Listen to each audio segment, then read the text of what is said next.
I've had the Toyota Crown for over a month, driven thousands of miles in it, and here's what it's like living with it. All right, y'all, this is for all my Big G squad out there, man, that's been missing the big OG tall guy vlogs, longer format. Some have been rocking with the shorter format. Some want the vlog style. Some like the high-grade professional car views. Some want the more raw, authentic, slim. For those, follow me on Snapchat because I'm giving that to y'all daily on Snapchat. So if you ain't following me on Snapchat, make sure you do that for those people. For the other people who have just been wanting to see a little bit more of a longer format, what I'm doing with these car views after I've had these cars. Some of these cars I've had for months. Some of these cars I've had for weeks. And for the people that just want a longer format of what it's like living with these cars and not just all the car review features and upsides about the car, this is gonna be for y'all. So this is more of an experimental video. If y'all are rocking with it, let me know. Drop some comments below right now and I'll continue to do it. If not, maybe I will, maybe I won't. I've kind of just liked some of the videos where I watch where people are talking about what it's like living with these cars in different times, right? Because the things that are cool to you in a week might start to have some downsides in a week or two, or maybe even a month or two. And some of these cars I got for that long. So our driveway be packed with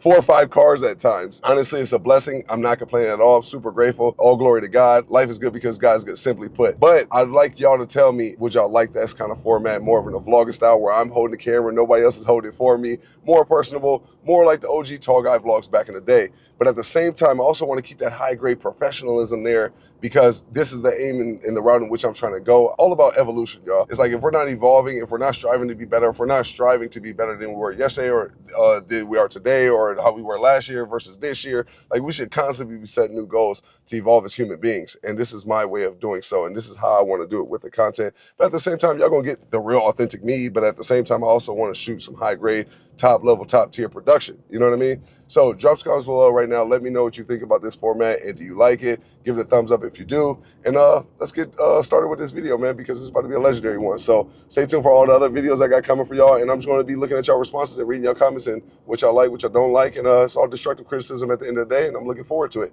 Let's get it going.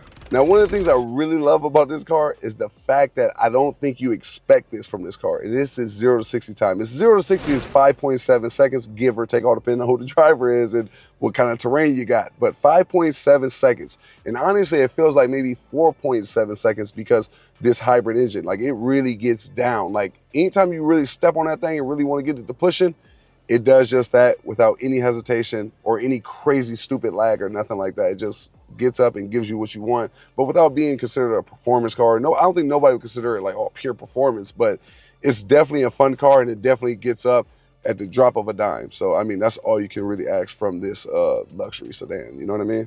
And it's a hybrid, so I just didn't expect it from this. Safety is very important. Click it or motherfucking tick it, man. We all know the sayings, and I know Toyota, just like a lot of other manufacturers, take safety very serious. But this has to be by far one of the most annoying seatbelt sounds I have ever heard. And it gets worse, it gets louder and louder. And even when you come to a complete stop, watch this. Complete stop, brake, fully down to the ground, not moving. It won't stop, literally won't stop. You put it in park, then it'll stop. And like I said, that's very important for safety. But man, over a long period of time, that shit becomes really annoying. Like really, really, really annoying. The next thing is gonna have to be the fact that you get 30 miles per gallon in the city and 32 miles per gallon on the highway. That's something I really love. Definitely in this economy, all throughout our road trip, I wanna say our average that we were paying for gas was about between $35 and $40 to fill up from complete empty. Obviously, if you're in LA, it's gonna be a little bit higher, but we were driving from LA to South Carolina. In fact, if you wanna see that video, I'll link the video in the description for the people who don't know about me and my wife's other YouTube channel where we take road trips all the time. So make sure you go to Love and Slim and watch over there because $40 on the average of a fill up in today's economy is major. That's top tier. And I mean, I don't know how much you expect to pay for a fill up, but the fact that you get almost 360 miles of range per full tank and only have to pay $40 in most states per fill up from complete empty is completely a major deal. And I rock with that heavily. So I gotta get that 2 thumbs up, even though I got 1, I just show it 2 times. 2 thumbs up. The next thing that really bothers me with this car is the trunk space cutout. Let me show you what I mean. You go to get out the car, and obviously you're like, yo, I think I'm gonna take a road trip. let me lay down the seats. Now, you don't do it from here, you do it from the trunk. So in order to open the trunk, you hit this little button right here, pop the trunk, and you pull this tab right there. So now we got the seats fully laid down and good to go, right? Now you see this cutout right here? From the front, you can see how it's blocking that space. So if you like to take road trips, that's gonna be in your way. And you can see it right here as well from the trunk as well. So look at all this extra space right here where that could be utilized that would usually in any other car, or most other cars I should say, straight through. I think Honda has the same problem with their, so that's their competitor. So, hey, who they compete with? They ain't got it either, so it ain't really that bad of a deal. And most people ain't trying to lay down, and most people ain't using that much storage space anyway. So most people probably wouldn't notice that, but that's something I definitely noticed with my lifestyle and what we do. So had to point that out to y'all. So this trunk space is really big. It's just not that cutout to get through the trunk space to the back seat. And that elevation from the trunk to the back seat just ain't it. So that's one of the things that you learn after having for a very long time that starts to really get on your nerves. So another thing that I have to mention is this top tier JBL sound system. When I tell you this joint be bumping and jumping, listen, all throughout our road trip, man, we was slamming the music up in here and it just goes crazy. By far the best sound system I've ever heard in any Toyota that I've ever been in. And that's not even no gas. It's actually more of an understatement than it ever is gas. But that's just me. The next thing that I really dislike is gonna have to be this right here. So clearly we got a brick wall there, so having a sensor is good to have, right? But sometimes these go off when I'm just going over a really tall bush like this. Maybe I'm not off-roading, but necessarily not on road either, maybe somewhere in between, and there's just really tall bushes. In fact, I'll give you an example. When me and my wife were on our Love and Slim road trip, and we were going through like a grassy, tall grassy kind of area. Carl said, no, we ain't going nowhere. We're stuck in the woods. I think I can tell. So it won't let you drive? No, Check because the now it runner. thinks something's in the front too. Wow. Yeah, it thinks something's in the front too. Now, the only way you're gonna work your way through that is by going through these sensors right here on the steering wheel. You have to work your way through this steering wheel to try every little sensor to get everything off through your steering wheel instead of through your infotainment screen like I wish it was. Those sensors and turning them off through the steering wheel, through the gauge cluster might not be that frustrating to some of y'all, but to me, it was extremely frustrating because I'm usually having to work through that through the infotainment screen or maybe some analog buttons on the dash like some other manufacturers have. But to do it through the gauge cluster when you're just trying to get in and out of somewhere, that made it so much longer trying to just figure that out. And even though I spent all the time trying to figure that out, I could not figure that out. I was not able to successfully get in and out of there quickly or at all without the sensor still emergency braking. And I turned off every last driving assistant thing to my knowledge. Maybe there was one or two that I was missing that was probably through a different setting or something like that. But I literally turned every last one of those little blue checks off and it still didn't work. So that to me was a complete downside because like a lot of times when I'm filming for my 5-minute car reviews, like I'm trailing behind another car very closely to get a certain cinematic shot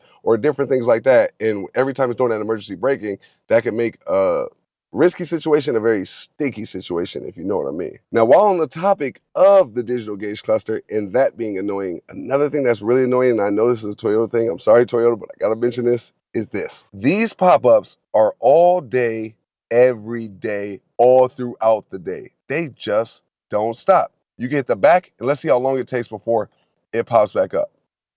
Let's just wait here for a second. Let's give it some time. Boom. See what I'm saying? It's all the time. And granted, that is a service feature thing, but it's not just like that when your brakes need to get serviced or you need to visit your dealer or need an oil change or maintenance is required. It's like that with something. So it's like, them pop-ups are constantly annoying. You know what I'm saying? They're constant and they're constantly annoying you. And I gotta keep it real. Another upside of this car is the fact that it gets eyeballs. Like it gets eyeballs, like I wouldn't say supercar eyeballs, but at the same time, I wouldn't say regular Toyota, every now and again, rarely eyeballs. It's kind of somewhere in the middle. It's got its own little sweet spot.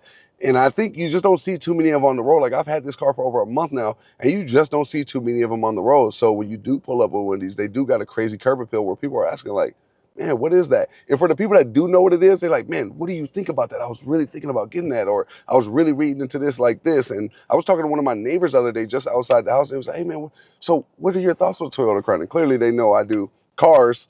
And so I said, how much time you got? Because this car really does offer a lot.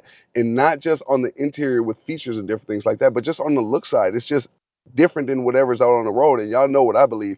Like, God made all of us different and uniquely different. So we shouldn't make cars to fit in because God didn't make us to fit in. None of us look the same. I don't care if you're black, white, pink, purple, or blue. Like, we all look different, whether it's from our hair to our face to our skin tone to the way we talk. Like, you know, and that's a blessing, right? If we were all the same, like, what would be special about that? You know what I mean? So whether you think your attributes are good or bad, this is how God designed you. So how can it not be good? And if this is how Toyota designed this Toyota to stand out, how can it ever be a bad thing by standing out? You want it to stand out. That's what you buy a car for. It's like, you don't want to buy the same thing. If everybody had the same car, there'd be no excitement when it comes to buying cars. We all just want to, you know what I mean, be unique, be different, but in all the best ways. We just don't want to be abnormal in the worst ways. And I understand that. You have to take your hat off to Toyota for doing that with this car, and they did an amazing job. And honestly, like, I believe they killed it. I think they crushed it. I love the way this car looks. I love the way it drives. I love the way it feels.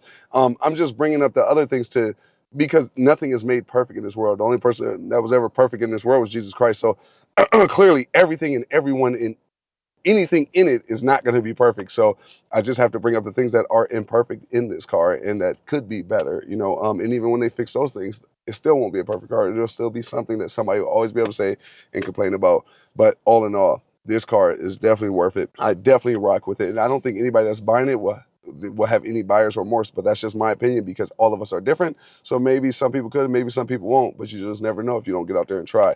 And Toyota definitely tried, and they succeeded with this. You know what I mean? So they definitely knocked out the ballpark, and I really like it. And I think it was really great for what we needed it for. But that's all the time we got for today in this video. I hope y'all liked it. And if y'all like this approach, you know, I'm gonna keep making videos like this and what it's like living with these cars in a vlog format where I'm holding the camera and I'm doing it all myself.